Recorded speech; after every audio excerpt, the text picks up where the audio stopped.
Hi, welcome to another video. In ArcoLinux we went to join some kind of university and learn more and more and more. And there's a learning path you can check out and say, okay, what is this about phases 1, 2, 3, 4, right? Now, in phase 2, you're going to visit every single desktop that's on the flagship. ArcoLinux ISO is our flagship, XFC, OpenBox i3. You get to know a desktop, a more minimal desktop, and a tiling window manager, right? In phase 3, we've made new videos for DWM installation. And in phase 4, we go to ArcoLinux B, and there will be more videos there as well. But this video is about ArcoLinux. What if I wanted to go to the learning phase in phase 5, not start with ArcoLinux, start with ArcoLinux, and then do my thing and go and install, in this case, DWM. All the others are here, right? So we have this idea that there is a possibility in phase 1 to either choose for an older system with BIOS, a newer system UEFI, go to phase 3, and then decide after phase 3, hey, what desktop do I like? And that's one of those, right? So we're missing here DWM. And often I do an all-in-one. That means I start with actually getting the ArcoLinux ISO in and start from there and install it completely from A till Z. And the link will be in here later on. DWM, all-in-one, and let's go for it, right? So we start with ArcoLinux download. Downloads ArcoLinux. You can say, let's go for a torrent or magnetic link here. I think I need to take this one. And no, cancel. Okay, and we go and get it. This needs to be removed. That's from previous video. So I'm in downloading ArcoLinux. ArcoLinux has no installer. So no graphical installer. That's why it's so small. It contains also a very minimal amount of, the most minimal amount, I guess, for to get started, to have an operating system on your system. But it's gonna be, well, typing. And the typing part is explained here. They go to phase 5, Archway. We decide what we take. Maybe I take a UEFI this time, so a new one. But I need to say something to my virtual box then. So I'm going to go through all these codes. We're with you. There are videos in here, and again and again and again, every month or 2 months, we make videos. Starting with ArcoLinux, but it's still not here. What we can do in the meantime is start up VirtualBox. We have here a group that's called ArcoLinux, so there are other stuff in here. I'm not gonna reuse it, but I'm gonna go for a new one. So clone ArcoLinux and then DWM. Now, if you don't know anything about DWM, you better learn. And where do we learn something about DWM? All right, ArcoLinux DWM. Click on it, and that's already there. So we'll have to wait for that to load. So okay, we have some information here. We can follow along. Now, first we need to have an operating system. So we're too soon in that regard, but we need to wait for this download, which tends to be a little bit slow. I'm a bit surprised it's not there yet, but it is almost there. Another thing we can do is tell the system I decided to have not grub. So this is enable UEFI or EFI, special OSs only. Enable this, and then VirtualBox will get it and say, oh look, it's a new computer system, right? And it's not grub that will greet us, but it's gonna be UEFI. Check this out. This is the correct setting, and that's the correct setting. It's downloaded, has been completed. So I think it's, let's have a look. It's gonna be here. Yeah, I thought so. I can get rid of KTorrent now. quit it. Sure. And ArcoLinux 2020 1101. That's the ISO, the latest ISO at the moment, of course. So we put it in here. We told him that's a UEFI. Let's quickly go again here. Enabled. And ArcoLinux will look different now because of the fact that we decided that. So we have here these two lines, well, 4 lines, and the first line is the line we need. And let's go for a maximum size. Control F, full screen, and go ahead. So on my other screen, I'll have my actual installation, right? So in here, I'll just follow along what it says, and every blue thing with this blue border and the shadow and all that, I'll know I have to do something. I have to type to get my keys, my AZERTY keys. Maybe you need to get different keys, but then you know, okay, let's type my keys in here. So off we go, a lot of typing, but it's fun. So there you go, AZERTY, right? I have an AZERTY keyboard and I'm typing QWERTY. So I need to be attentive now to type the wrong keys, blind, right? And now I have an AZERTY keyboard. So that's done. I'm scrolling down. ArcoLinux phase 1 UEFI. We're off. Verify the boot mode. We know it's correct. We've seen the 4 lines. Pinging, having internet, it's no issue since we're in VirtualBox. The first thing it says to me is, why don't you set the time, date, set, and then TP true. All right, done. Scrolling. Partitioning the disks. This is, has been, will be up for discussion by so many people, right? Most important thing is it an MBR or a BIOS thing? That's this one. Or is it GPT and an UEFI? So GPT, UEFI, and DOS is BIOS. Okay, we've decided to go for UEFI, GPT. Done. If you don't get this question, that's because there is already a partition, but this is a VirtualBox, right? So you can always change it again and check out the tutorial on ArcoLinux D. It says so a little bit down the line. Wipe FS and SG disk, those are the 2 guys you need to know. But we don't have to do that, so free space, that's what we have. And then we have 30.5 gigs, fine. We take a new one.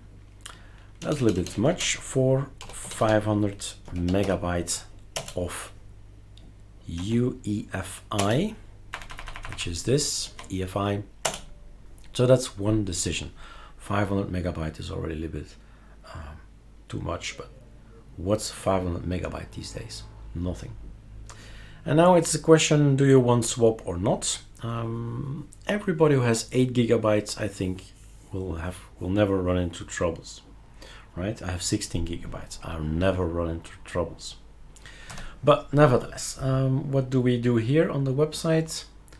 We start with a Linux swap IC. Fine. So let's make a swap of 8 gigabytes. It says 9.3 there. Well, I decide different, right? 8 gigabyte. And I say to the system, type Linux swap. Voila. So SDA1, SDA2, if you want to have this Linux swap at the end, that's fine too. But this makes it easy in the sense that the rest will be the root, or even now you can make it even more complex and say, I'll make a root and I make a home partition. Hey, life can be as complicated as you like it, as you want it, but I don't like too much complexity, to be honest. So the rest is for me just plain Linux file system, right? So I don't need to change the type is correct. And that's it for me. If I want to write, I need to say so, because nothing has changed until I press now enter. Yes, enter. Now I can quit. And now I can ask about LS block, I think it was. There he is. Now I can have a look.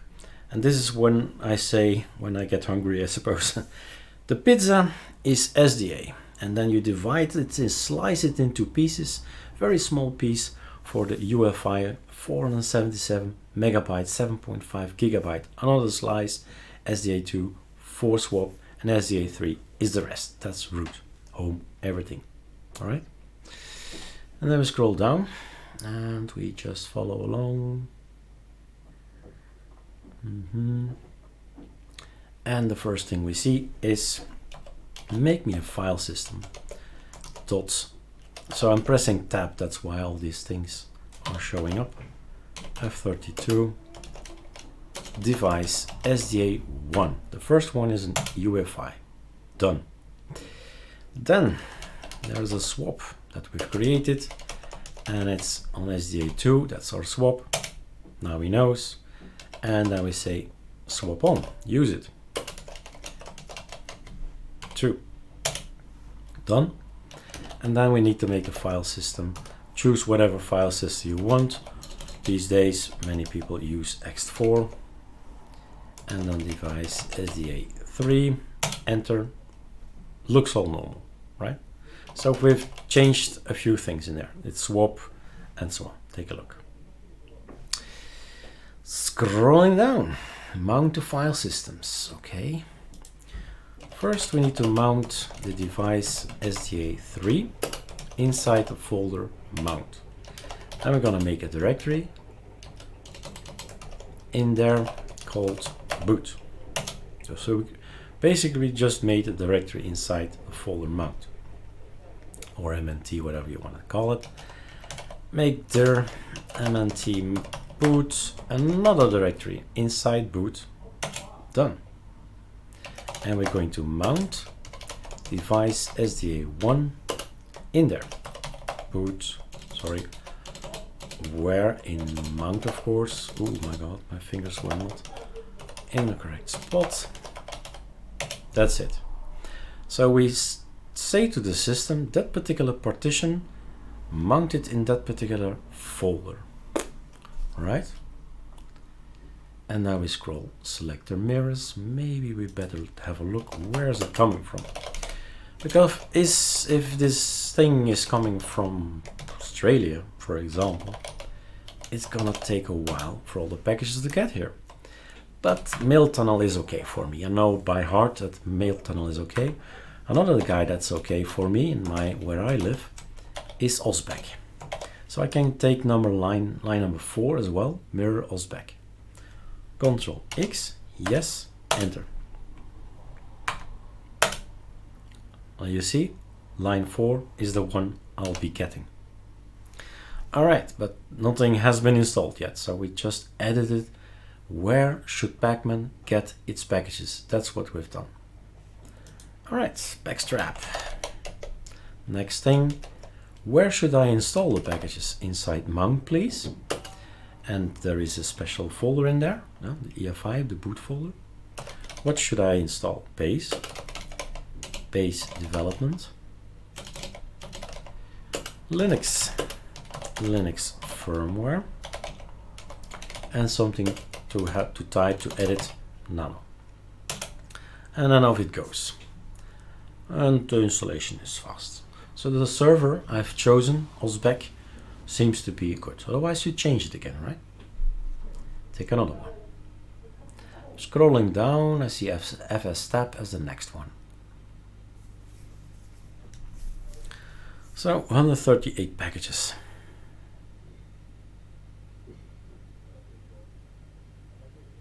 Here is Linux and Linux firmware. And then we have to wait for the longer make init CPIO. There he is.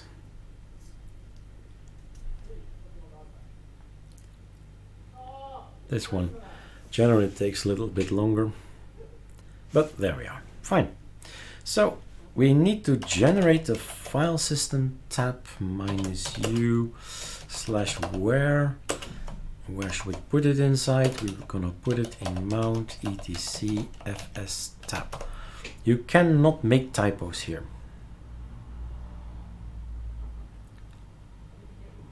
Done. Better check. This is so critical. If that's not correct, you're not gonna boot up. So this is what he's done. He sees SDA3 and he sees slash. He sees SDA1 and he sees boot EFI VFAT and he sees device SDA2 as well. Cool. That's exactly what I've done. All right, we're scrolling down. We should shroot, it says. This is the most powerful command ever. You can always fix the computer with any ISO, in the ArcoLinux of course, and shroot inside this particular, your particular system. So things change, right? You see the red in the front and now it's not red anymore. This is your future system. We are now on your computer system. The pizza, you remember? The pizza, the 3 slices? We're working on that now. All right, moving down, time zones. You'll have to figure out what it is, where you live, in the sense, the correct terms that Linux understands. Zone info, slash, and then tap tap. These are all the choices, right? I need to have Europe, and then tap tap. Lots of choices, but I'm gonna need Brussels, and then etc local time. No typos, guess not. No complaints. Hardware clock, it goes to sys2hc. No errors either there. Scrolling down, the locales. No, etc locale gen. We have our own language, and everybody either prefers their own language or a general language. I don't know. In my case, I'm not speaking English at home, but I will be using English on my systems always. So in my case, I chose to delete the hashtag in front there. Control X, yes. That's not successful. Let's go in here again. So Control X, save, yes. Okay, let's check again, right? This is page down I'm using. So ENUS, that's the only one without a hashtag. Okay, cool. It's saved. I need to go to my page again, which I needed to close for a moment there. And the next thing is locale gen that I need to do.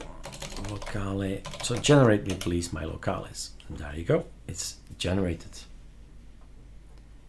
And then a shorter alternative, echo language, my language that I prefer to use. Of course, you need to type the same language that you just chose, but it's gonna be correct. It has to be correct. Language, small en, capital US, .utf8, and where we're gonna put it? We're gonna put it inside a file that's called locale.conf. So the system knows what language I need. And then the key map. The key map needs to be, in my case, BE Latin 1. So again, there you follow your own choices. And you put it inside etc v console.conf. Do not make typos now.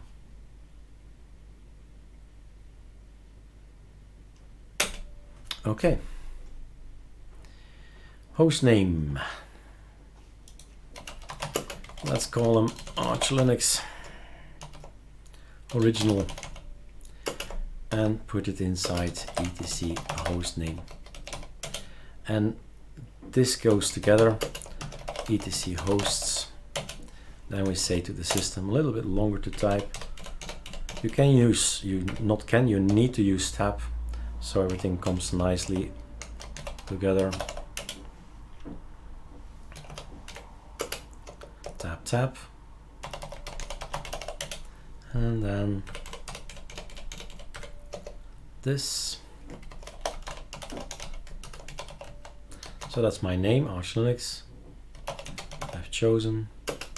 And again, with all capitals correct, like this. Control X, yes, saved. Scrolling down, network configuration. It's a bit different. We immediately install the proper application that we want to use later on.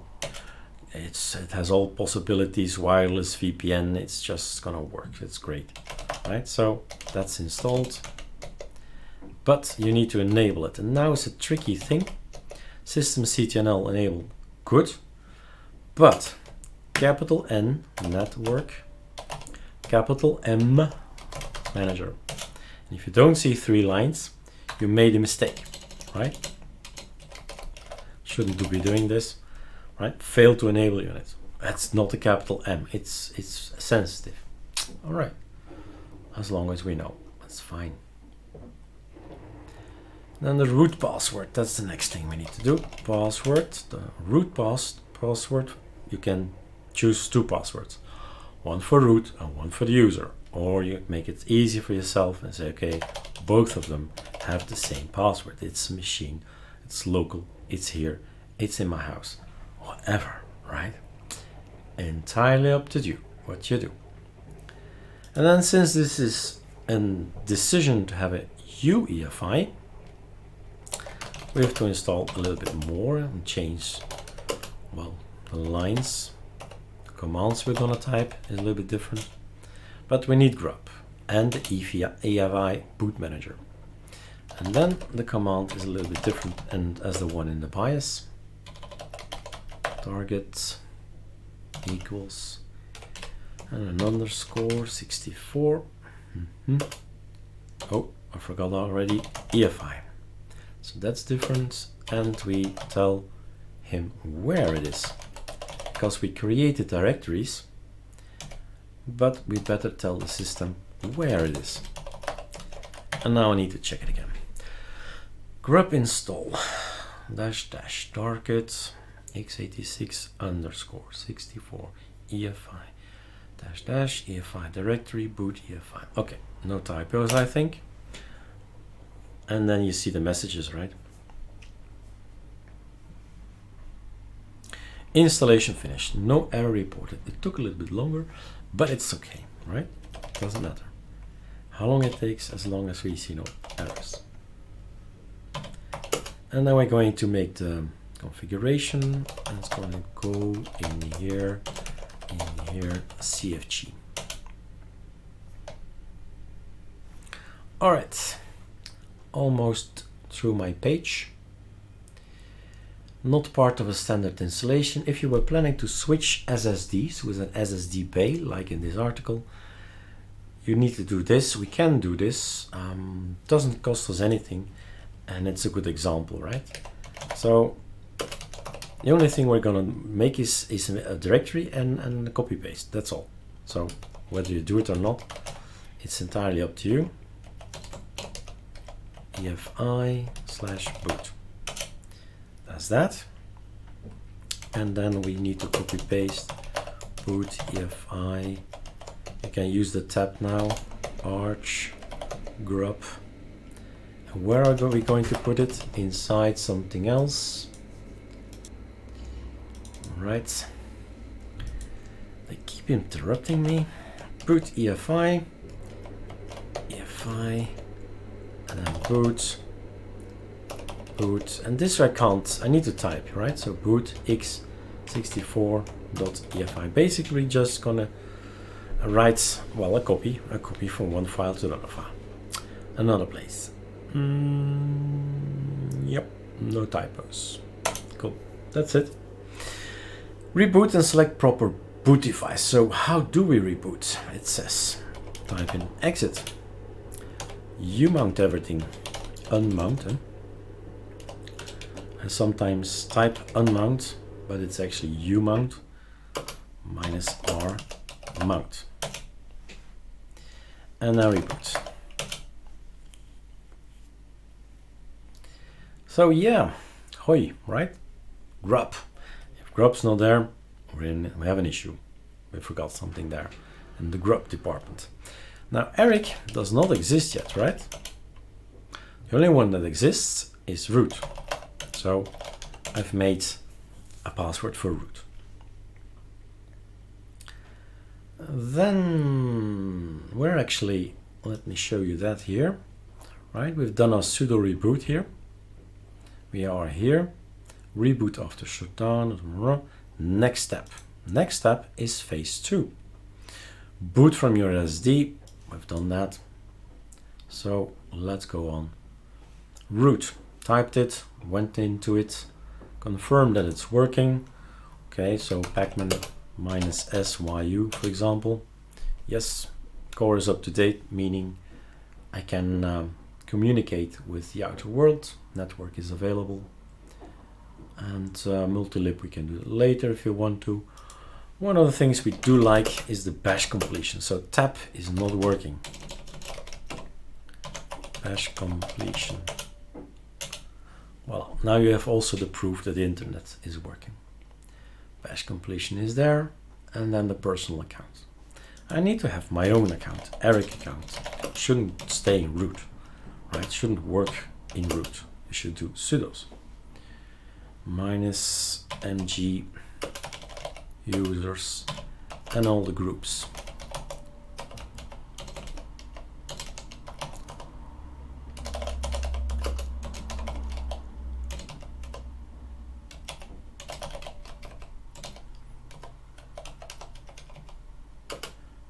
-s bin bash. And that's me, right? Choose your name. And I'm gonna give Eric a password. Eric has a password now, and I need to be able to do this sudo thing I just talked about. So nano vsudo. I use my page down key and I go back up. So uncommon to allow members of group wheel to execute any command. So wheel all there.